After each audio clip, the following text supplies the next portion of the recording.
Sarah, do you have a hobby? I do have a hobby, yes. What is your hobby? I would say my hobby is probably cooking, and then I would say like I do a fair amount of tie dyeing too. Do you like? Okay, so I'm a guitar player. I think some people may know this from previous episodes from seeing my background. But are you ever like overwhelmed by the amount of information there is on your hobby? Like, Oh, it's shocking. If you Google, even with cooking, if you Google ways to sear like a chicken breast, there's probably 17 pages on Google alone that are like all applicable, different yeah, methods. and you don't know which one's the right one to pick. I have no idea. I've Like tried a me, couple, but I have no yeah. idea. Like me, I'm there. One recently is like I've been trying to learn diminished scale arpeggios. All right. Wow, that's a Yeah. mouthful. And I'm just like, when am I ever going to use this? Right. But I'm just sitting there learning this stuff. And I'm just like, when am I ever going to use this? I play like hard rock, like I'm never going to just drop in the jazzy, like, boo, boo, boo, boo, beep, beep. That's not happening. Yeah. But like, so I asked this because for us, it's easy to walk away, right? I'm just going to sear this chicken. I'm good. I'm just going to stop learning this. I'm just going to go play like, Don't Stop Believing over and over again in my room. Right. Like it, it's just it's easy to walk away, but like contractors, they can't just walk away. This is their business, and there's so much information out there on like how to run your business, how to have a better customer experience. Here's all the marketing stuff you need to do. Here's that. It's so hard, I think, especially when you're running a business and a contracting business, to kind of parse out like what's right and what's wrong, right? So I one of the reasons I like this podcast or doing this podcast with you, number one, because you're great, but number two, because I feel like we're helping people kind of like get knowledge that is applicable and like very, very like result oriented. Like I can go do this now. There's not 17 different people trying to tell me that I need to do X, Y, and Z. Today we're going to be talking with Matt DiBara, the undercover contractor, also of DiBara Masonry out in LA. And he is a huge proponent of educating homeowners and teaching them what to look out for when working with a contractor, but also helping contractors build better connections with their customers to sell better, to have better experiences. It's so important to build that customer experience for your customers, because that turns into referrals, that turns into customer reviews, that turns into all kinds of things that are really powerful for your company. So today we'll be talking a little bit about how contractors can do a better job of presenting themselves, their companies, and their work to potential customers, and also the little things that they can do day to day to make meaningful change in their businesses. To learn more about Matt, visit theundercovercontractor.com. And here is our conversation with Matt. This morning, we're joined by Matt DiBara. Matt is the founder, owner of the Undercover Contractor. Matt, thank you so much for hopping on this morning and joining us. Would love for you to just open up and tell us a little bit about yourself and the Undercover Contractor. Yeah, I first of all, thanks for having me. I'm Sure. really excited. I love this. Yeah, my family's been in construction for 4 generations, is what we can trace it back to. And I've got a unique early start in this industry as a young kid, and grew up in it and just fell in love with it. My dad didn't put a prison cell around me. He was like, hey, after you learn this business, you can do what you want. And I came back, and I'll spend the rest of my life in this industry, and in a lot of different ways with DiBara Masonry, but also in the contractor consultants helping contractors, and as the undercover contractor helping homeowners.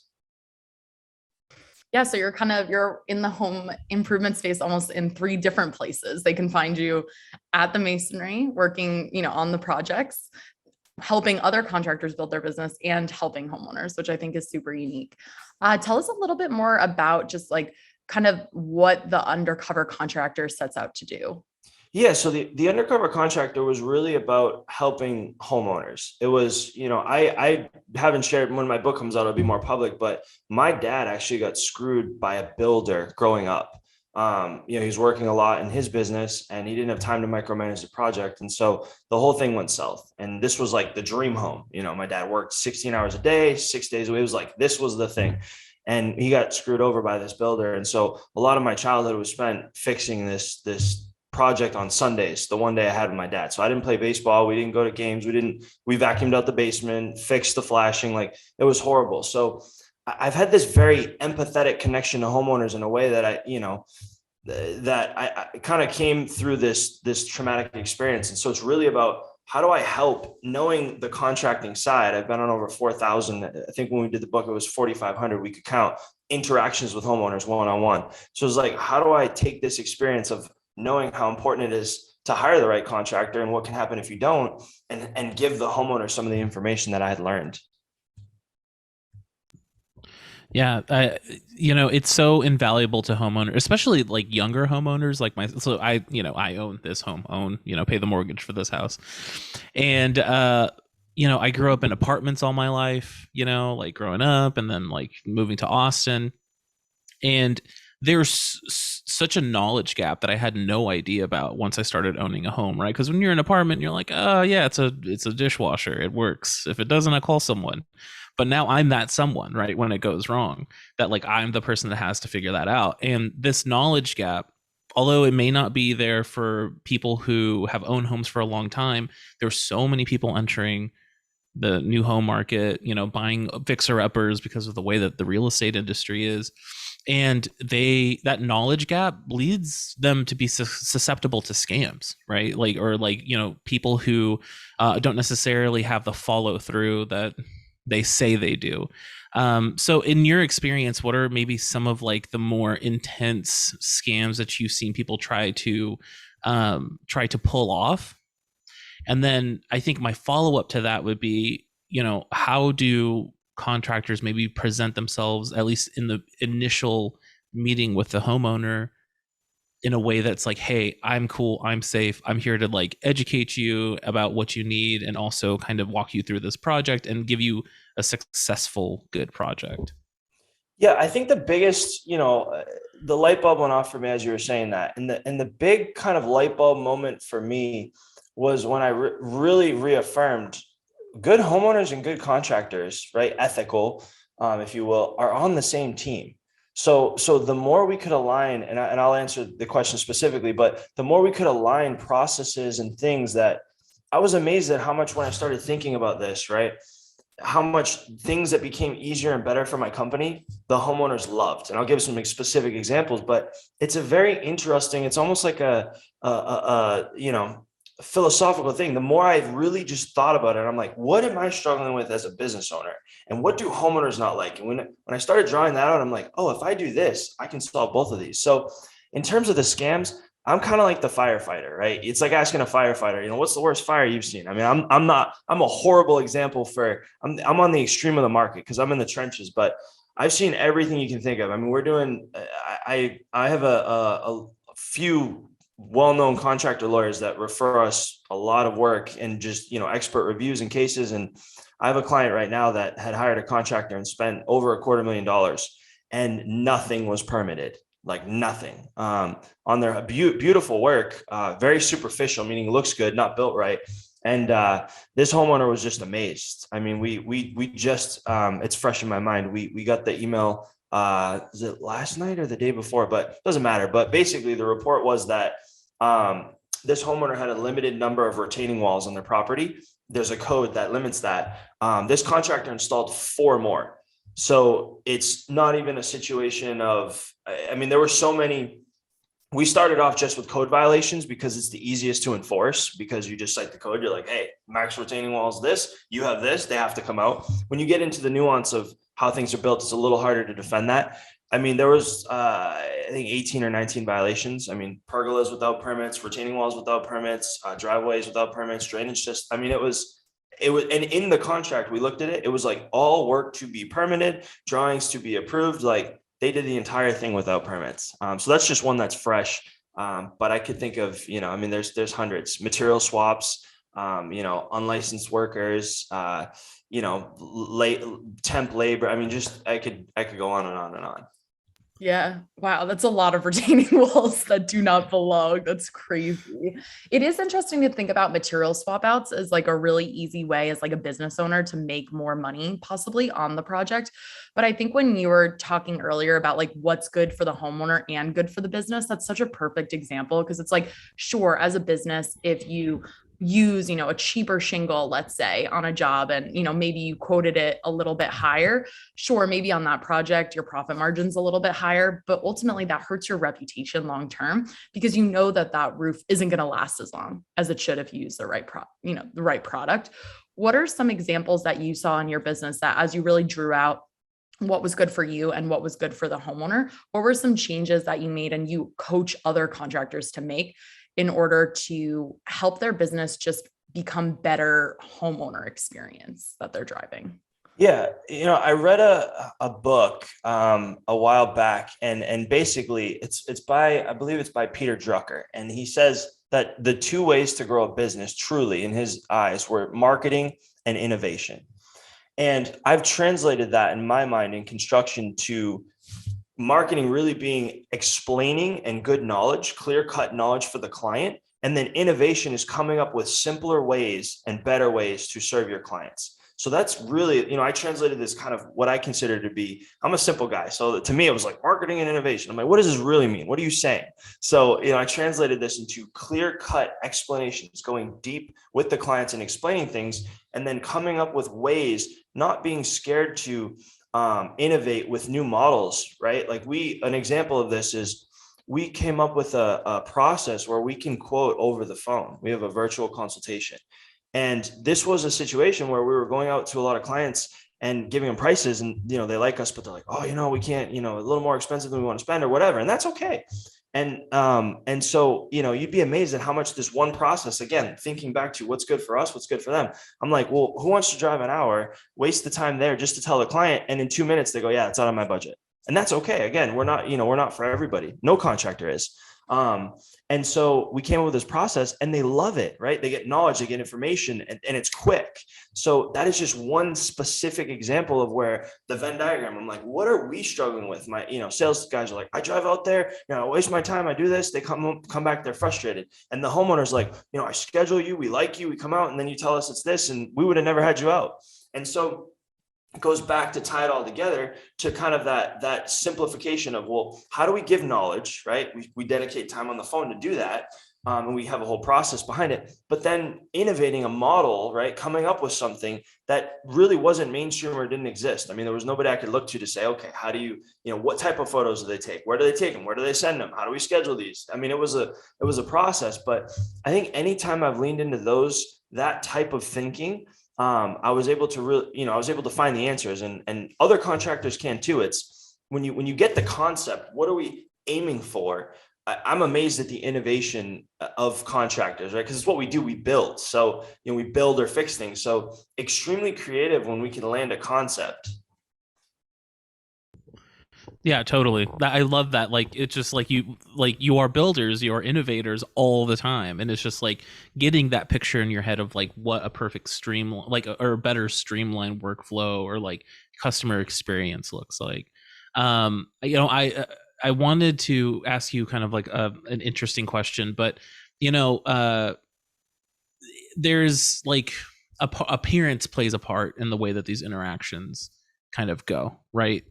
So you drive out an hour and you want to make the most of that interaction. Maybe you've already given them all the information. They're kind of on board. You're on board. You're trying to make that glue stick between you and that customer. But what are some things that contractors or salespeople or whatever may have or may do that kind of like throws a wrench in that process? So like, say it's like an appearance thing, or that the way that they talk, like what are some like kind of like outward, like, and I hate to use this word, but like superficial things that get in the way between you and that deal? Yeah, I have a unique kind of spin on this. To come full circle, my great grandfathers, when they came here, they never set out to be contractors. And so I'll explain where this came from and then how it's applied. So they saved up money. They worked menial jobs, saved up money. They bought land, both of them. They dug holes in the ground as they made money, and they literally built these houses. It was like, save up for a month. Okay, I'm going to frame the first floor. They lived in the basement. Then it's like, all right, great. Now I'm going to frame the second. Like that's what. So we were never. What I think is unique about my experience and what shaped me, and it's not me, it was them, right? They came over here in a boat. I mean, I was born here, so they had it much more difficult than I did. But the moral of the story is that we never set out to be contractors. My great grandfathers worked for neighbors. They spoke Italian, and so a neighbor would see them build this house and say, "Hey, can you fix this? Can you do that?" And that's how our entire lineage and brand grew.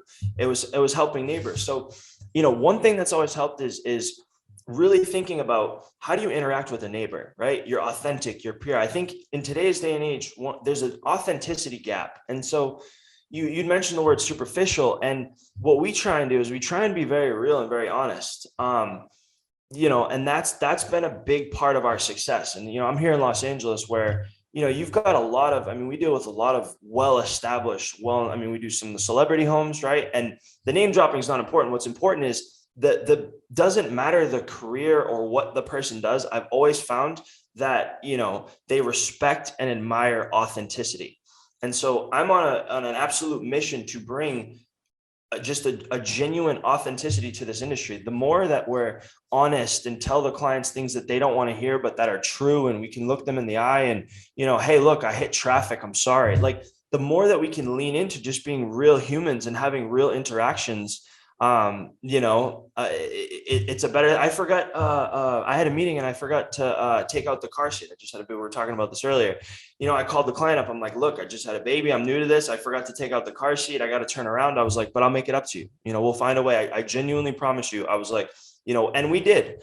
And so that's what I think. The high level concept here is how can we be authentic? It's actually uncomplicating it. It's being real, but there's a caveat here. You have to be good at what you do and you have to love what you do.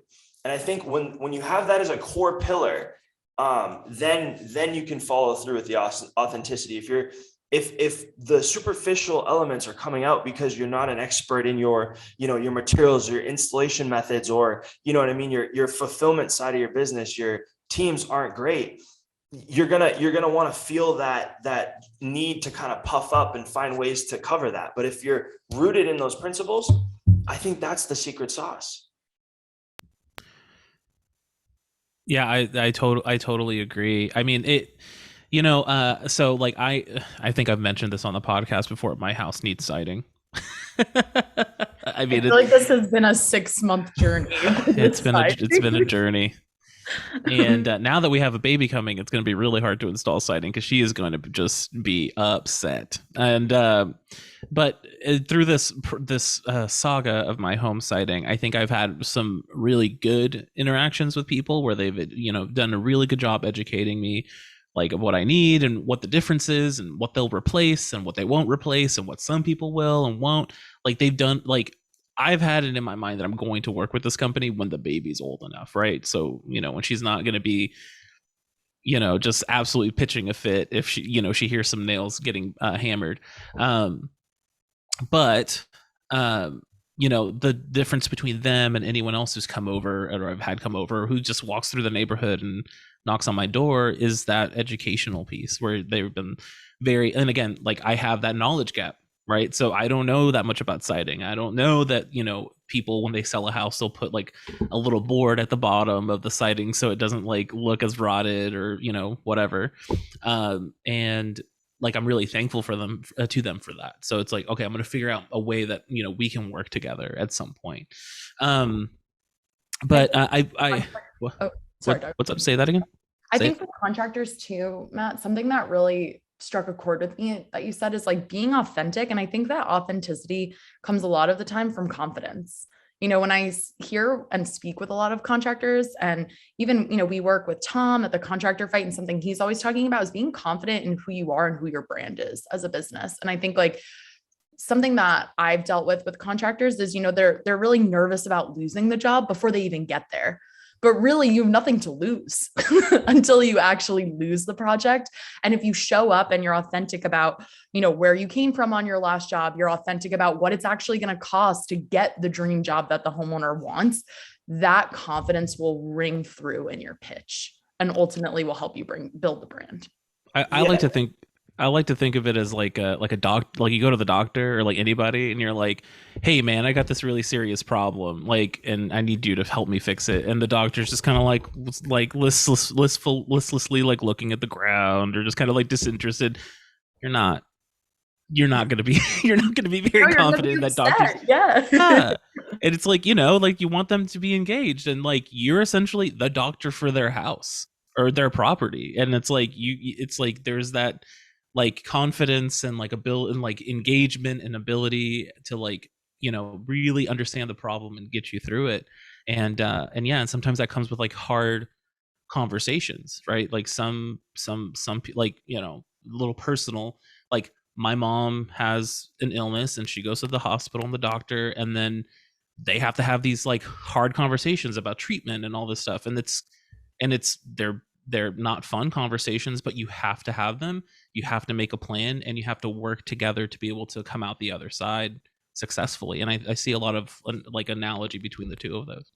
Yeah. And I think I totally agree. And I think, Sarah, you hit on something so important too, and I've been in this situation. I can remember being much younger and this is literally why we started the Contractor Consultants, is because that feeling, there is a little bit of an element of scarcity, right? Because you're like, well, I have to, and it's so difficult. You're like, all right, I've hired this great team, right? And I want to keep them busy. And so I need to sell this job. And so it's such a circular kind of thing, right? Because it's like when you have tons of work, you're confident, but then to get tons of work, you have to be confident, right? So it's like, how do you solve this issue? And that was literally part of when I said, okay, I'm going to try and take some of the things we've done and help contractors.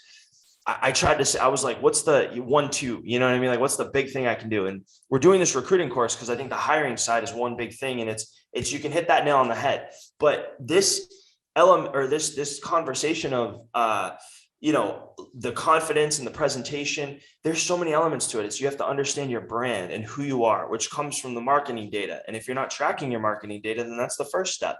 And then it's also asking what types of, so it is a rather complex kind of difficult thing. And I think that's why a fair amount of contractors struggle with it, is because it's defining your brand and your identity. It's looking at, and this is an exercise I tell every contractor to do, is audit some of your best jobs over the course of a year, even if you just have 1 or 2, and start looking for patterns, because there's the 80-20 rule. And basically what you'll find that a lot of your profits come from just a few of your projects or a few clients. But you're so right. There is that element of, how do I feel confident when, I need to sell this project because in 2 weeks, my, A, B, and C crews don't have anything to do.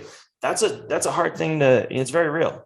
It's very real in that pressure, right? Like, I think a lot of owners and operators, that a lot of the home improvement companies we work with, they're employing a lot of local community members. Their employees live right down the street and they want to make sure they have enough jobs to keep people busy. It's a lot of pressure. So I think I completely empathize with a lot of home improvement owners, especially past summer. We're going through material delays. There's all these kind of COVID, they're just throwing things at the home improvement industry, and owners are trying to deal with it all the time.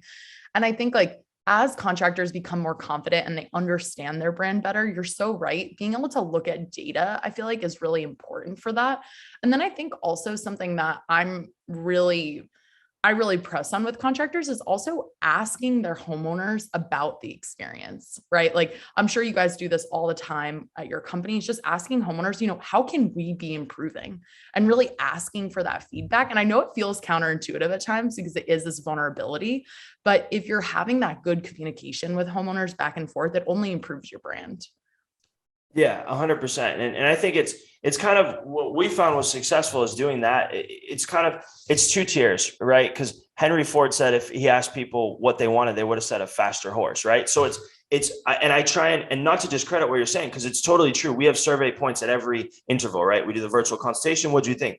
So I think, with contractors, this one huge thing that I found is helpful is to do that. And that helps you tweak your process and get these 5% or 10% gains or 15 over the course of a lot of different areas. And it's transformative for your business. When you do that, plus think of, okay, how do I go from the horse to the car? When you're wearing both of those hats, and that was one of the hardest things for me, was to start to go, step one was, like you said, putting in all these survey markers and being scared to hear honest feedback, being scared to hear, no, I didn't like this. Right. And being okay with that. That was very difficult. Then the next step for us was, okay, what are some of the things that, and it's, what you said is first, but then after that, once you start to get some of those kinks unwound, it's, well, what is the thing that they might want that they don't even know they want? The homeowner with the virtual estimates, we actually came up with a model. And this might be helpful for contractors, just in a tangible example where, I didn't like the sales pressure of, my team feeling like, oh, I got to sell this and the commission and this and that. So I said, you know what? I want knowledge. I want us to be consultants. And I said, well, what is a consultant? A consultant is paid. So we turned, I remember this day, the first day we went from a free estimate model to a paid consultation model, because I was like, I want a situation where we can drive out to someone's house, spend 2 hours and not feel guilty. Nobody loses. The homeowner pays a nominal fee and they get way more, 10 times more than what they got. My consultants know they're being paid, and I can find and attract people that are more knowledge-based. And what we did was I made everyone the first couple of weeks carry a blank check. And we told them, we said, if we don't give you at least, I don't know the number we used, 10 times the amount you're paying, my team is carrying a blank check that will write you double the amount you paid back to you and hand it to you. So I looked at it from all angles. I said, okay, homeowner confidence, our team. But it was really leaning into the concept here, was leaning into the knowledge and not worrying about the sale whatsoever. And I always tell clients, I'm like, you're paying for our advice and our knowledge. The minute we walk out there, I don't have to sell you anything. And that's the culture we built. But the hardest part and what is so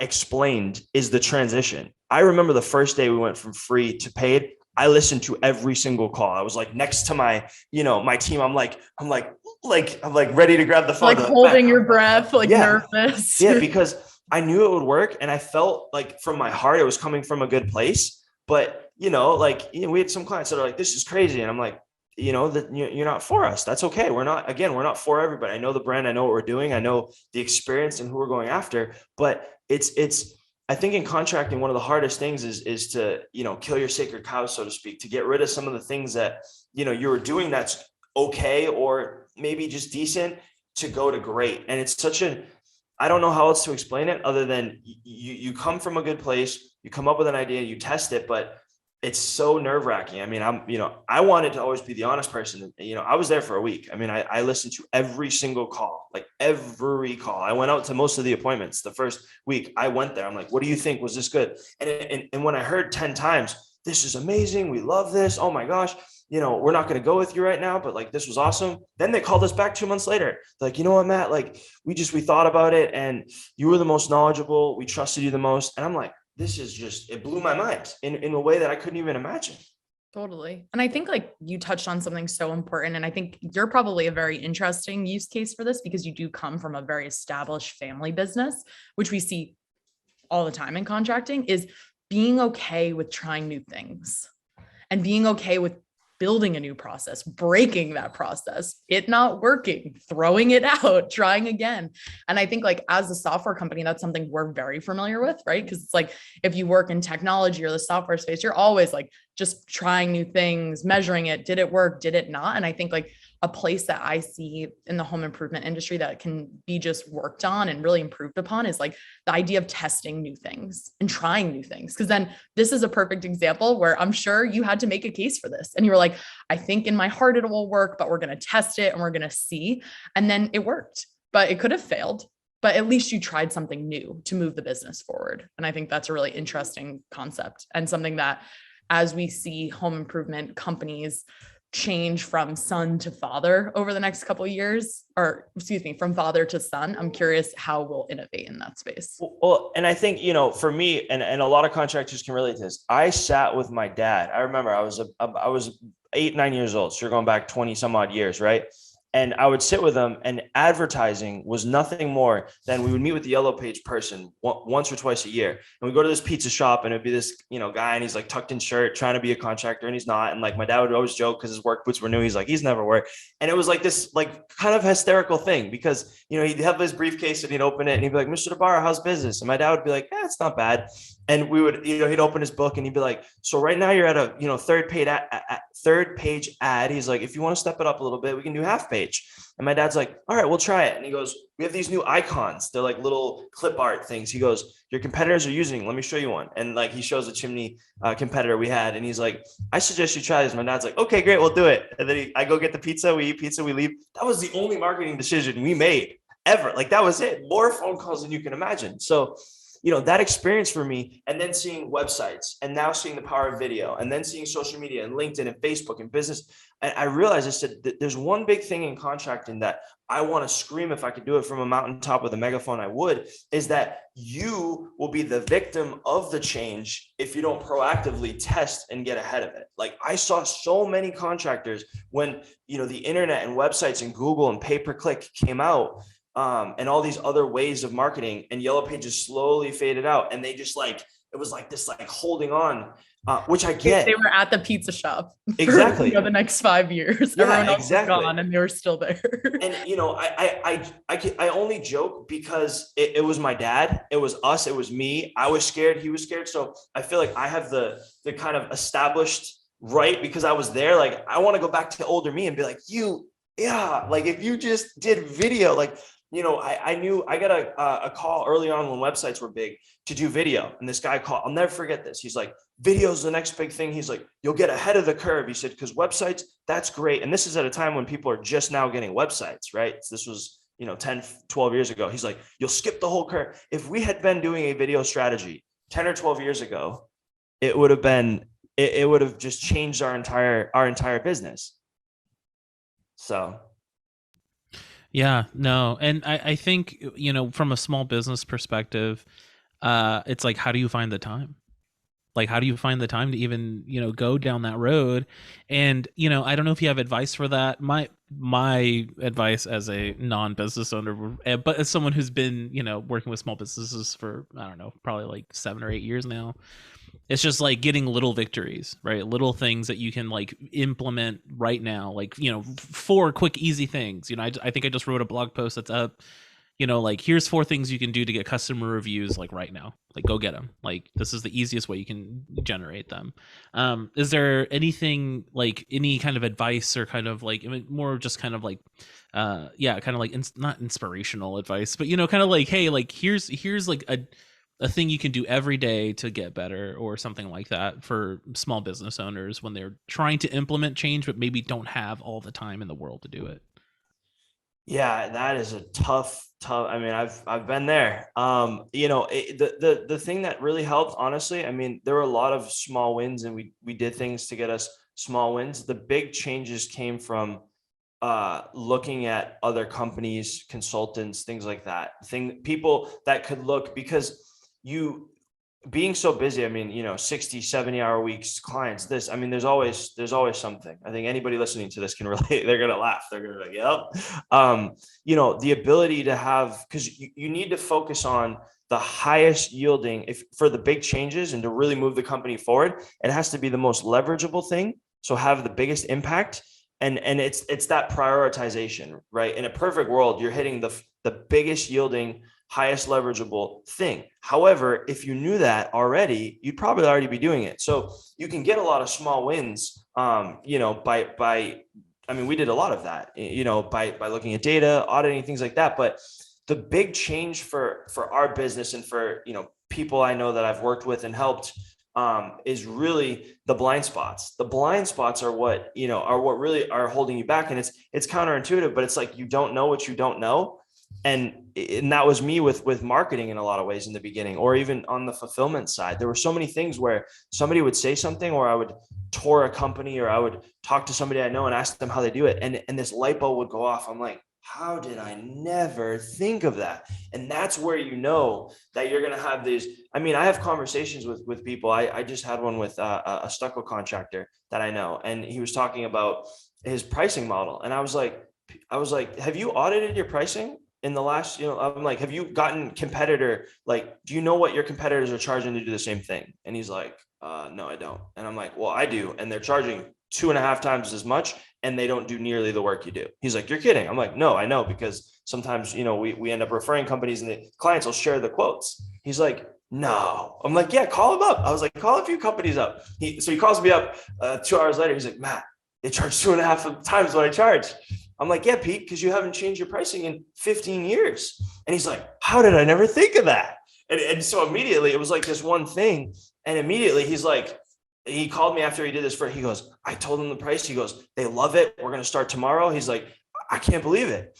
And you know, he was actually losing work because people thought he was too cheap, believe it or not. He was so quality that like, and that's just one example of a blind spot where he's just like, how did I not think of this? And I'm like, well, that's the beauty of somebody else taking a look. Totally. And someone who can be more objective. I think it's hard when you're a business owner, right? Like things have worked the way that they worked for so long that you're like, this is the pricing model that's always worked, that it's hard to make those adjustments yourself. But if you turn to someone who is a pricing expert, or you turn maybe to like a company that specializes in doing like analytics for pricing, or any real expert in the field, there's so many incredible experts, whether they're software companies, business coaches, that can just help uncover those blind spots. And then they'll be calling you 2 hours later being like, I'm 2.5x under and make those adjustments. Yeah. And that's the most fulfilling thing. And it's always, I mean, I've sat in a room. I mean, you know, my dad, fortunate, like my whole life was contractors, you know what I mean? Like I grew up with it. I'd like, those were all our, you know, my kids' friends' parents were, as a kid, my friends' parents were contractors. And that was like, those were always the aha moments. And I really observed it at a young age when my dad's friends would come over and they'd be like, hey, Matt, you know, like I'm a junior. So they'd be like, Matt, why do you not have a system here where you like, why do you roll your extension cords like that? And my dad would be like, I don't know. And they'd be like, do it like this. And they'd show him. My dad's like, huh, that's a good idea. And so as a kid, I've observed it in these small little ways, or even in the field. You'd get it with, I mean, because I grew up in the field, and you'd have a mason and he'd be like, he's like, why don't you keep this over here? He's like, you know, it doesn't stand up your level. He's like, when you put your level down, it gets all banged up. He's like, put it in a block. I'm like, oh my gosh, that's the coolest thing ever. Why did I not think of that? And so it's just, I looked at that in business, and that's the key. The key is to find somebody who's kind of been there, done that. And like with the contractor consultants, we have this deep auditing process in the beginning, because you have to have a clear understanding of where you're at, like deep understanding, in order to then say, okay, this is your first big lever pull that we can do. Because it's all about, and this is what's really tough about contracting, that most people outside of it, like regular business consultants, because, you know, years ago we used to hire those people, they didn't quite understand, is it has to be input output, because you can't make more hours in a day. You're exhausted. You leave really early. You get home real late. Like it's got to be like, I do this one thing. It frees up either more money or more time. And then I reinvest either more money or more time to fix the next thing. It's not, oh, you gave me a bunch of work and now I need an extra 5 to 7 or 10 hours a week that I don't have. And that's a difficult thing. So, you know, finding somebody who's going to help you in that regard is really important. What am I going to take off the table eventually to then reinvest? Because you can't, it's an illusion if you think, I mean, these people, men and women, are hardworking people. They're doing, you know, long weeks, long days. It's not a situation of working hard. It's knowing what to do and what they're potentially not doing. Because I've been there, right? That, and it's still in there. I mean, we're always improving. That could give you that leverage that's sustainable to kind of stack and grow. Yeah, absolutely, man. That's like you said so much there. There's just so much good information there for our contractors. I think, for me, it seems I think it takes a special personality to go and try to run a business, number one, right? And go make your own way. I think it takes another special personality to do that in the contracting business, because it's like you said, there's so much to understand. There's so much, just like the industry has so many basic things that you have to know and have to have a really, really deep understanding of. But then it's like you also have like all of this innovation happening all the time in the industry. Right. And that's just the trade that you're in. Right. So just masonry, that's just the roofing, that's just the siding, that's just the, and then on top of that, you got to do the marketing, the sales, the recruiting, and it's, in any way, and I suggest this to everyone, any way that you can come up with or find technology that can help you, tackle that. Right. So like at Hearth, we have like the contracts, we have the offering financing, we have, we'll be rolling out quotes soon. We'll be end to end. It's like, that is so much that we try to give contractors so much value when they join us, because it's like, it's not just financing. Like, financing is a great part of it.